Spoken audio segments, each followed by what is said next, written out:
Bienvenidos a todos. Soy Will Graham y vamos a seguir ahora con nuestros estudios sobre la Confesión de Londres. Nos toca hoy el capítulo 3, artículo 6. Esta clase entonces es el 3.6 y el título de la clase es El orden de la salvación. El orden de la salvación. A veces vais a encontrar en libros de teología sistemática este título redactado en latín. ¿Okay? Ahí tenéis en la pantalla la expresión en latín ordo salutis. Ordo, orden, salutis, salvación. ¿Ok? Así que vamos a hablar hoy del orden de la salvación. O si preferís, vamos a hablar sobre el ordo salutis. Os voy a leer este punto en un momentito, pero antes os voy a dar los 3 puntos hoy que están en nuestro bosquejo. Tenéis los 3 puntos en la pantalla. Vamos a hablar en primer lugar de la base, sobre la base de la salvación.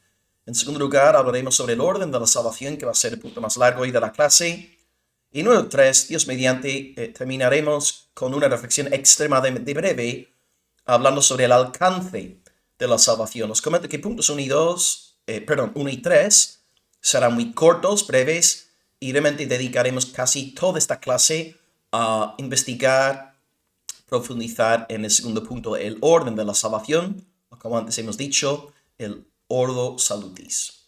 Nada, vamos a leer, en primer lugar, primer punto, la base de la salvación, y aquí voy a leer de la línea 1 hasta la línea 5, ¿okay? Desde la primera hasta la quinta. 3.6 dice: Así como Dios ha designado a los elegidos para gloria, de la misma manera ha preordinado por el propósito eterno y libérrimo de su voluntad todos los medios para ello. Por lo tanto, los que son elegidos, habiendo caído en Adán, son redimidos por Cristo. Amén. Gloria a Dios. Bueno, en primer lugar tenemos aquí la base de la salvación. Como venimos comentando en nuestros estudios sobre el capítulo 3 de la Confesión, Dios escoge a ciertos hombres y a ciertos ángeles para vida eterna por medio de Jesucristo. Y cuando Dios determina entregar la vida eterna a un sujeto angelical o humano, pues el Señor también se encarga de que se den todos los medios para que su fin divino se lleve a cabo. Por ejemplo, en cuanto a los ángeles, Dios detuvo a los ángeles escogidos de rebelarse contra él en el principio con Satanás. Y como vimos en otras clases, algunos interpretan Apocalipsis 12:4 como una referencia a que una tercera parte de los ángeles se rebelaron contra el Señor. Así que Dios se encargó de que los ángeles escogidos no se rebelasen contra él. Y luego, con respecto a los hombres escogidos, el Señor se encarga de que el Evangelio de Cristo les sea proclamado. Por tanto, los medios son de Dios, por Dios y para Dios. Y como siempre decimos, el Dios de los fines es el Dios de los medios. Ahora, a diferencia de los ángeles escogidos, la confesión destaca que los hombres elegidos son pecadores. Ahí dice, habiendo caído en Adán. Los ángeles no pecaron en Adán, no cayeron en Adán, pero nosotros, los seres humanos, sí pecamos en Adán, sí caímos en Adán, pero aleluya, fuimos redimidos por el Señor Jesús. Por tanto, el ser humano, a diferencia del ángel, de los ángeles, conoce a Dios no solamente como creador, sino también como redentor. Bendita gracia. Gloria a Dios. Pues hasta aquí, hermanos, el primer punto, la base de la salvación, que es, en efecto, la decisión eterna de Dios de tener misericordia de nosotros. Y lo que hemos visto ahí, que Dios también, cuando tiene este fin de salvar, de predestinar a una persona para vida eterna, Dios se asegura, se encarga de que los medios se lleven a cabo con el fin de que sus propósitos, sus fines, se cumplan en las vidas de los vasos de su misericordia. Os comenté que el primer punto iba a ser breve, y ahora vamos a entrar en el segundo punto de la clase, el orden de la salvación. Y de nuevo aquí estamos hablando del ordo salutis, el orden de la salvación. Este va a ser el punto. Uy, me estoy quitando, tengo que quitar el bosquejo.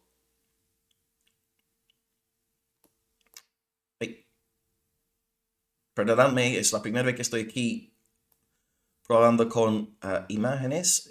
Bosquejo, ahora sí. Muy bien. Poco a poco, vamos. Ser pacientes, hermanos. Estoy en unos meses, esto va a ser una pasada, ¿eh? Estoy ahora mismo tomando mis primeros pasos. Ok, número 2. El orden de la salvación. Líneas 5 al 8. Son llamados eficazmente a la fe en Cristo por su Espíritu obrando a su debido tiempo. Son justificados, son adoptados, son santificados y son guardados por su poder mediante la fe para salvación. Ok, el fin de la salvación es la gloria de Dios. El medio de la salvación es la obra salvadora de Jesucristo. Y la base de la salvación es la elección. Pablo combina estas tres verdades de forma magistral en Efesios 1, 4 y 6. Dice Pablo, Dios nos escogió en Cristo antes de la fundación del mundo, versículo 6, para alabanza de la gloria de su gracia. Por tanto, la base de la salvación es la elección. El medio es Cristo, su obra redentora, su obra salvadora, y el fin es la gloria de la alabanza del Señor, la gloria, la alabanza de su gracia. Gracias entonces a su obra redentora, Jesucristo nos ha comprado un sinfín de beneficios salvadores. Y Él también compra todas estas bendiciones para que el Espíritu Santo las aplique eficazmente a nuestros corazones. Aquí entonces vamos a estar hablando del orden de la salvación. En latín, ordo salutis. Ordo salutis. Conviene aquí destacar que el 3.6, este artículo, no es exhaustivo.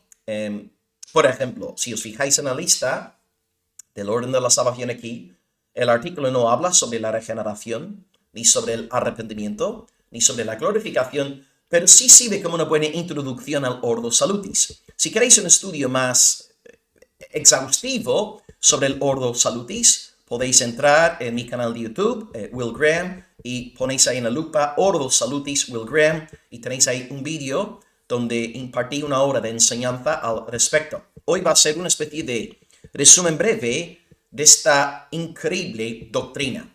En este segundo punto tenemos 5 subpuntos, y vamos a seguir aquí la línea, el hilo de la confesión. El primer subpunto es llamamiento. Podéis ir apuntando la palabra llamamiento. Número 2, justificación. 3, adopción.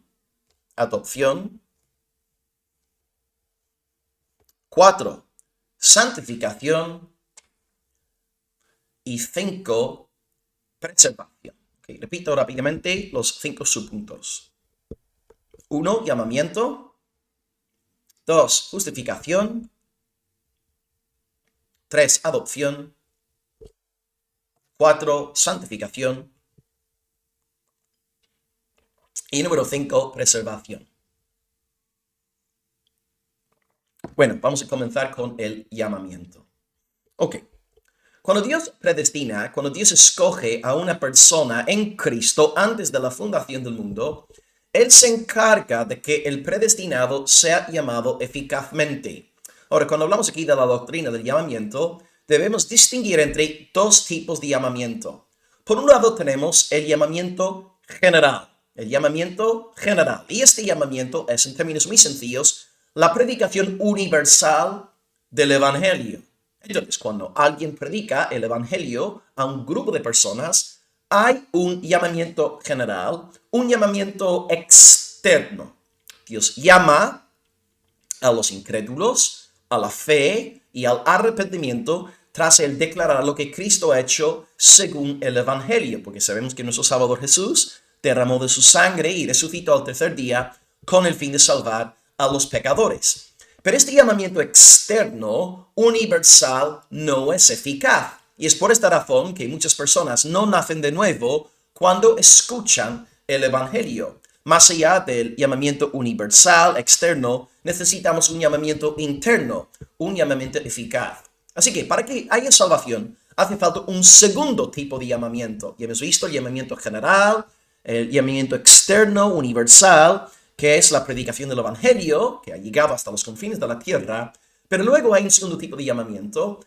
Podemos llamar este tipo de llamamiento el llamamiento eficaz o el llamamiento santo. Entonces, este llamamiento se desencadena en el marco del llamamiento general. Hay un llamamiento general que nos salva, que es el anuncio del Evangelio. Pero cuando Dios quiere salvar a uno de sus predestinados, en este marco de la proclamación del Evangelio, Dios, por medio del Espíritu, obra un llamamiento eficaz en el corazón de los escogidos. Una buena ilustración de este principio es Lidia, ¿verdad? Dice Hechos, capítulo 16, versículo 14, que ella estaba oyendo. Se ve que Pablo estaba predicando la palabra del Señor, y dice el texto, ella estaba oyendo, y el Señor abrió el corazón de ella para que estuviera atenta a lo que Pablo decía. ¿Okay? Repito, ella estaba oyendo, y el Señor abrió el corazón de ella para que estuviera atenta a lo que Pablo decía. Entonces, en el marco de la predicación de la palabra de Dios, en el marco de la predicación del Evangelio, el Espíritu hizo cirugía espiritual en el corazón de Lidia para que recibiera el Evangelio. Así que hay un llamamiento externo, universal, cierto, público, pero también hay un llamamiento interno, eficaz, un llamamiento secreto, labrado por el Espíritu Santo. Entonces, a lo mejor, a nivel práctico, tú y yo podemos llegar a preguntarnos, y sé que ¿no? hay personas que se hacen esta pregunta, pastor, ¿cómo es que las mismas personas pueden estar escuchando las mismas verdades predicadas por el mismo pastor, con las mismas ilustraciones, los mismos ejemplos, las mismas aplicaciones, etcétera, y algunos de los oyentes reciben el mensaje con fe y arrepentimiento y se gozan en el mensaje de la salvación, mientras que otras personas de ese grupo permanecen en incredulidad? Pues hermanos, todo es cuestión del llamamiento eficaz, el llamamiento santo, el llamamiento interno. Dios entonces utiliza su evangelio como un imán para atraer a los suyos. Entonces el evangelio es un imán, los creyentes, los predestinados, son como hierro. Y cuando se da contacto, la atracción entre el imán por un lado y el hierro por el otro es irresistible. Por tanto, cuando Dios predestina a una persona en la eternidad pasada, Él se asegura de que aquella persona tarde o temprana sea llamada eficazmente por medio de la predicación del Evangelio. Podemos aquí apelar a la cadena de oro en Romanos 8:30. Romanos 8:30, donde Pablo entrelaza la predestinación con el llamamiento eficaz. Dice el siervo del Señor: a los que predestinó, a estos también llamó. Okay, entonces vemos ahí que el llamamiento interno eficaz está fundamentada en la predestinación. Así que en el orden de la salvación, primeramente hay predestinación, después llamamiento eficaz. Y encontramos la misma realidad en 2 de Timoteo 1:9. 2 de Timoteo 1:9, donde Pablo dice, nos salvó y nos llamó con llamamiento santo, llamamiento eficaz, no conforme a nuestras obras, sino según el propósito suyo y la gracia que nos fue dada en Cristo antes del tiempo de los siglos. Una vez más, observamos que este llamamiento santo, este llamamiento eficaz para salvación, es algo que el creyente recibe en base a la gracia que le fue otorgada en Cristo antes del tiempo de los siglos. Aprovecho también para comentaros que este llamamiento es completamente irresistible. Esto no quiere decir que los pecadores no puedan oponerse a la gracia de Dios. En realidad, los impíos no hacen otra cosa que no sea oponerse a Dios, rechazar al Señor y a su soberana gracia. Pero lo que sí quiere decir la doctrina de la gracia irresistible, el llamamiento eficaz, es que en el día del poder del Señor, en el día del llamamiento eficaz, el corazón de Lidia será abierto sí o sí. Los corazones están a las manos del Señor. Dios es más poderoso que el corazón rebelde del incrédulo. Bien dice el Salmo 110, versículo 3. tu pueblo se te ofrecerá voluntariamente en el día de tu poder. Es exactamente lo que pasó con todos nosotros. Dios nos abrió el corazón por su espíritu y ya no pudimos seguir oponiéndonos a él. Así que los predestinados siempre serán llamados eficazmente. En mi caso, recibí ese llamamiento hace 20 años, en diciembre 2002. Gloria al Señor. Ahí tenéis el primer subpunto, ¿ok? El llamamiento. Ahora, en segundo lugar, la justificación. La justificación. Así que Dios nos predestina, después nos llama eficazmente, y luego aquí vemos la justificación.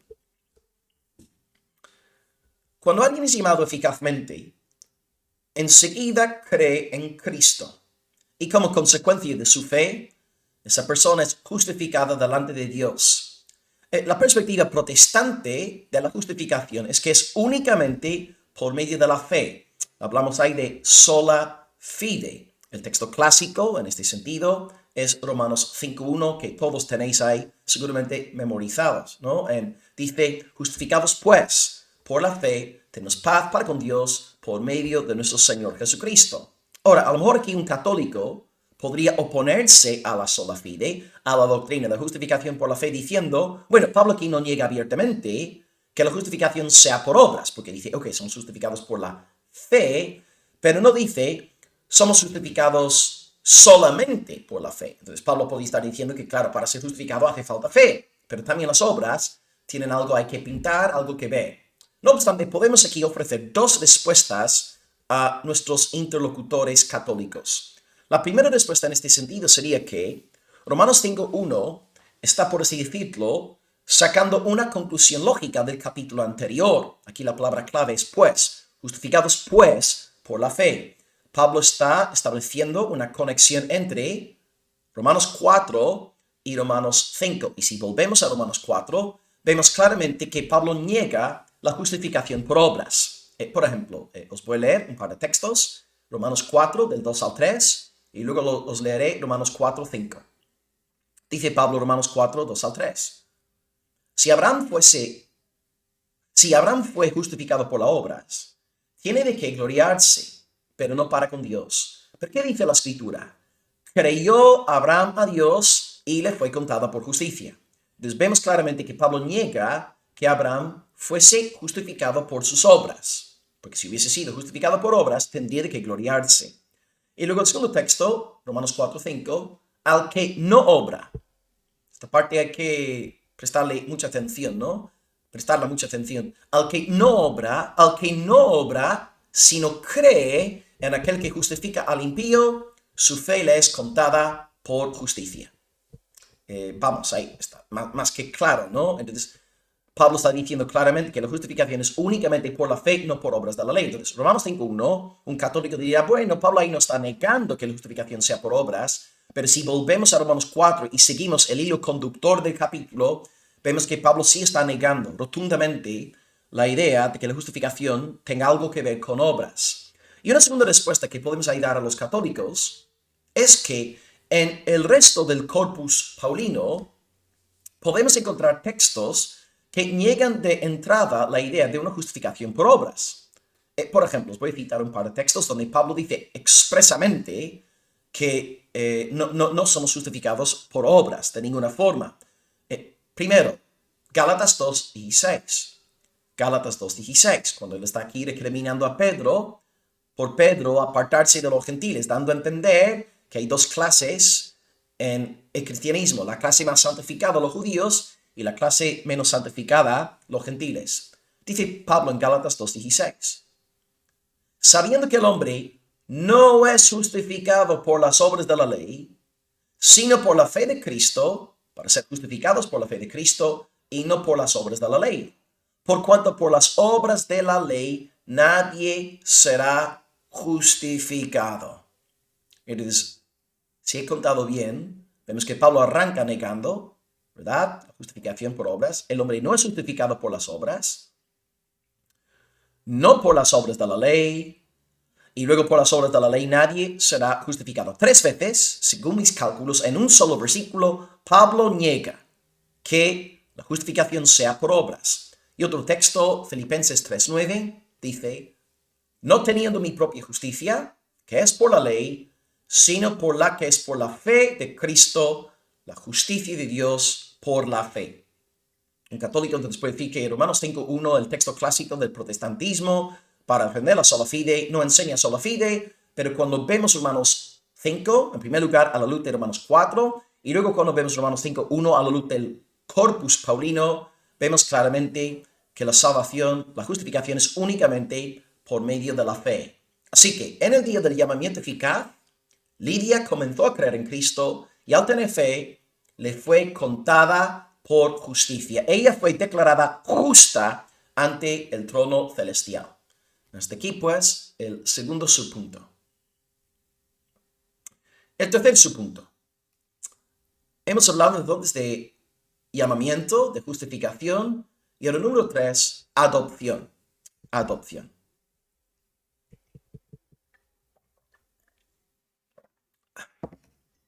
Además de ser justificado, el creyente es contado como un verdadero hijo de Dios por medio de la fe.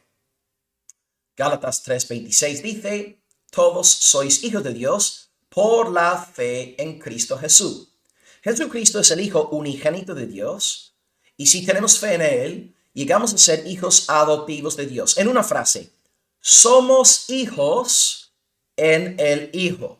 Somos hijos en el Hijo. Y este hermoso espíritu de adopción nos da la seguridad de que somos hijos del Señor. Porque claro, una cosa es tú ser declarado justo a nivel legal, pero otra cosa es sentirte considerado como tal a nivel personal. Una cosa es tener los nombres de tus padres en tu ficha de nacimiento, otra cosa es sentirte amado por tus progenitores. La adopción nos da esta bella certeza de que somos de Dios.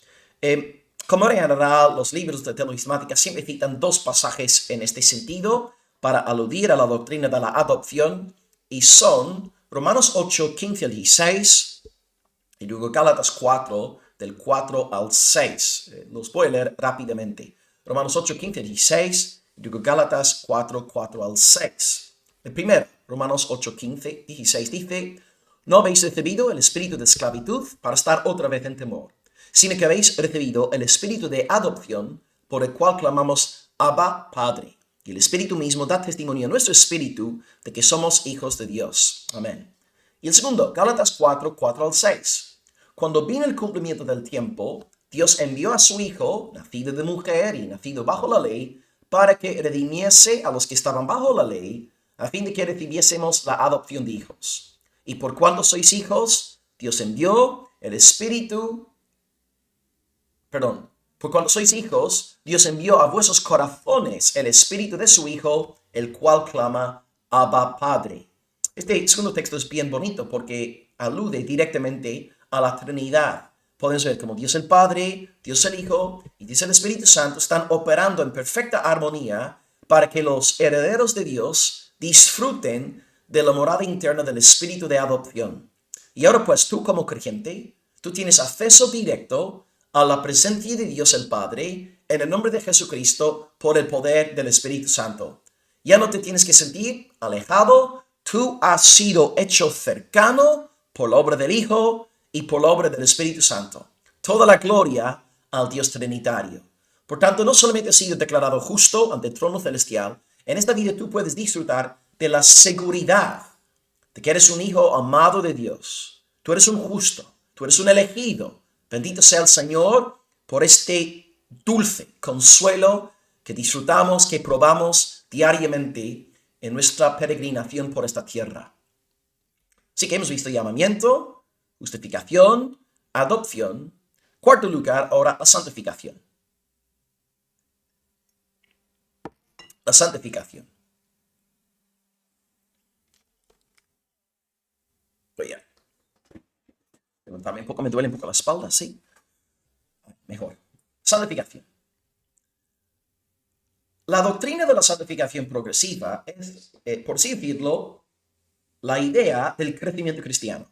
Santificación progresiva equivale a crecimiento. De la misma forma que un bebé comienza a crecer, así el nacido de nuevo empieza a madurar. Y se supone, se espera que un creyente que lleva 20 años en la fe, como yo, sea una persona más santificada, más madura que un neófito en la fe. Entonces, pensad en la diferencia entre una manzana que acaba de aparecer en el árbol, que todavía es muy chiquitita, pequeña, agria, que no se puede comer, y luego una manzana ya madura que se ha caído al suelo, jugosa, ¿verdad? Y lista para ser comida. ¿Cuál de estas dos manzanas es la verdadera? Bueno, la respuesta es que ambas manzanas son manzanas, ¿cierto? Pero una manzana ha pasado por un proceso de madurez y ahí está la doctrina de la santificación, amén. Entonces todos nacemos de nuevo, somos neófitos en la fe y poco a poco Dios nos va santificando y es un proceso que se extiende desde nuestra conversión hasta nuestra muerte, ¿okay? Hasta el día final. Y en este proceso de santificación hay dos elementos fundamentales. Tenemos un elemento negativo y un elemento positivo. El elemento negativo se llama mortificación. Mortificación. Y esto significa que el creyente en este proceso tiene que luchar contra el viejo hombre que mora en él. Un verso en este sentido sería Gálatas 5, versículo 24, que dice: los que son de Cristo han crucificado la carne con sus pasiones y deseos. ¿Okay? Los que son de Cristo han crucificado la carne con sus pasiones y deseos. Entonces el creyente es llamado a negarse a sí mismo y a ponerse a todos estos deseos pecaminosos que surgen en su corazón. Y este deseo de luchar es una señal de que una persona ha realmente nacido de nuevo. El verdadero cristiano está consciente de que hay una guerra civil que se está desatando en su corazón día tras día. Es la señal de que eres un hijo de Dios, así que no te desanimes, ¿eh? La guerra, la lucha es muy real, hay una batalla en ti, pero tú estás consciente de esta lucha porque eres una nueva criatura. Si fueras de Satanás, no estarías consciente de ningún tipo de lucha espiritual en este sentido. Así que ten consuelo, ten ánimo. Esta lucha que hay en ti es prueba de que eres una nueva criatura. Y más allá del elemento negativo, que es la mortificación, tenemos el elemento positivo. El elemento positivo de la santificación es vivificación. Vivificación, con V, ¿no? V de Valencia. Vivificación. Vivificación, podemos encontrar una alusión a esta verdad en Romanos 6.4.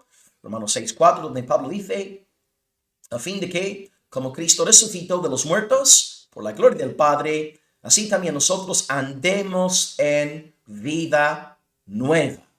Entonces el renacido no solamente se opone al pecado y a todas sus manifestaciones, en su corazón, en su vida, el renacido también ha de cultivar los frutos del Espíritu Santo: amor, gozo, paz, paciencia, benignidad, bondad, fe, mansedumbre, templanza. Estas cosas tienen que abundar en el verdadero creyente y así podrá vivir de una forma agradable delante de su Señor. Me encanta en la teologística de Luis Berkhoff una ilustración que usa, no es muy dado a utilizar ilustraciones, pero me encantó la imagen que él usa para hablar sobre la doctrina de la justificación y estos dos componentes que son la mortificación y la vivificación. Él utiliza la imagen de la ventilación de una casa llena de pestilencia. Y voy a citar sus palabras. Estas palabras están extraídas de la página 639, ¿okay?, de su teologismática. Dice Luis Berkhoff: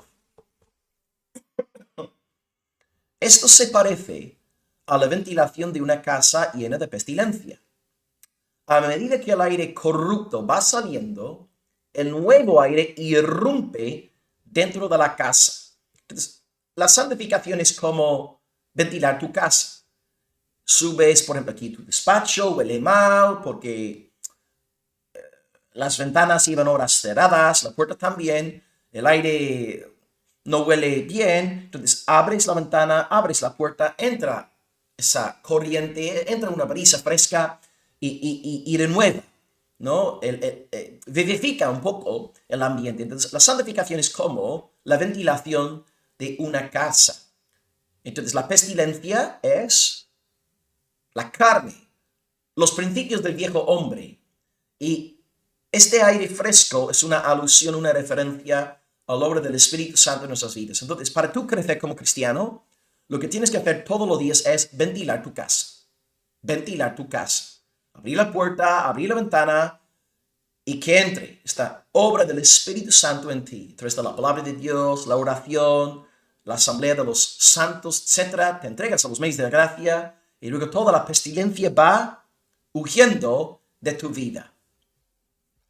Y en quinto lugar, acabamos este segundo punto de la clase hoy con el quinto subpunto, preservación. Y he dicho también en la introducción que el tercer punto va a ser extremadamente breve, porque realmente no hay nada que decir sino amén.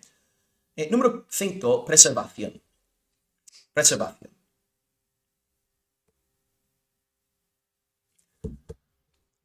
El cristiano será preservado por Dios hasta el día final.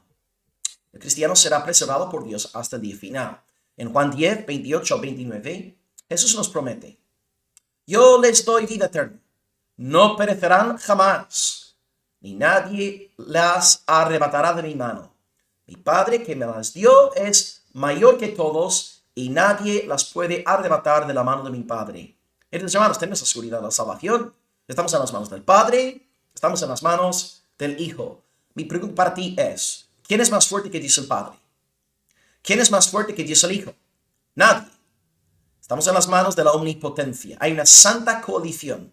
Dios el Padre, Dios el Hijo nos están guardando soberanamente.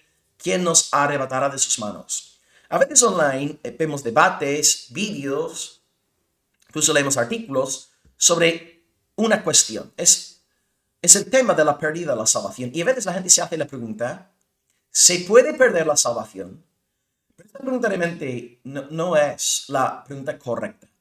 La pregunta correcta sería: ¿puede Dios el Padre perdernos? ¿Puede Dios el Hijo perder a sus amadas ovejas? Y la respuesta es un no. El Espíritu además nos ha sellado, así que estamos en las manos del Padre, del Hijo, del Espíritu Santo.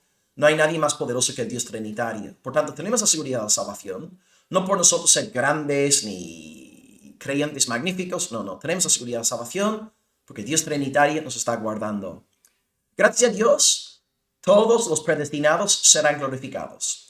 Según la cadena de oro, en Romanos 8:30, todos los predestinados son llamados, todos los llamados son justificados y todos los justificados son glorificados. Seremos preservados. Y luego la confesión ahí alude a 1 de Pedro 1:5, que dice en efecto que somos guardados por el poder de Dios mediante la fe para alcanzar la salvación final.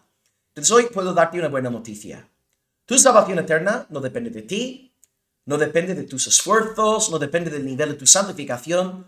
Tu perseverancia en la fe depende de la preservación de Dios el Padre, Dios el Hijo, Dios el Espíritu Santo. Tú perderás tu salvación el día en que Dios te suelte de su mano. Pero aleluya, este día nunca llegará. Estás esculpido en sus manos. Gloria a Dios. Así que tenemos la seguridad de la salvación. Y esta doctrina no fomenta orgullo, sino todo lo contrario. Es una profesión que nace de una humildad que reconoce que no somos nada, que somos malévolos, maliciosos, pecadores, pero Dios nos está guardando. Ahí está nuestra seguridad. Consiguientemente, el que cree en la seguridad de la salvación ha de ser humilde, contrito, quebrantado, ¿verdad? Porque cree de todo corazón en el poder de Dios para ser salvado. Bueno, hemos visto 5 puntos en cuanto al orden de la salvación. Llamamiento eficaz, que se da en el marco del llamamiento general del Evangelio. Hemos visto la justificación, ¿verdad? Que sucede después de nosotros tener fe. Luego la adopción. Después la santificación, es mortificación y vivificación. Y número 5, la preservación. Y ahora, el tercer punto de la clase, y aquí vuelvo al bosquejo, y con esto acabo, no tengo aquí de nuevo mucho que decir. Número 3, el alcance, ¿okay?, de la salvación. Y dice la línea 9, nadie más es redimido por Cristo, ni amado eficazmente, ni justificado, ni adoptado, ni santificado, ni salvado, sino solo los elegidos. Pues, ¿qué más puedo decir? Amén.